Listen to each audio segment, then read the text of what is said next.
front of me is Doogee S70, and let me show you how to activate developer mode on this device. So at first, let's open the settings, then enter system, and here just click on about phone. Now you need to locate build number, it's at the bottom of the list, and tap on it 7 times. And as you can see, that's it. You've just unlocked developer mode, so let's go back, and now developer options appeared right here.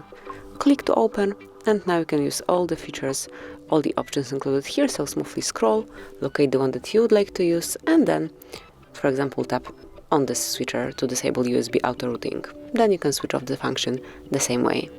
And whenever you would like to close developer panel, just unmark the switcher, and as you can see, it is no longer active. So this is it, that would be all. Thank you for watching. Please subscribe our channel and leave the thumbs up.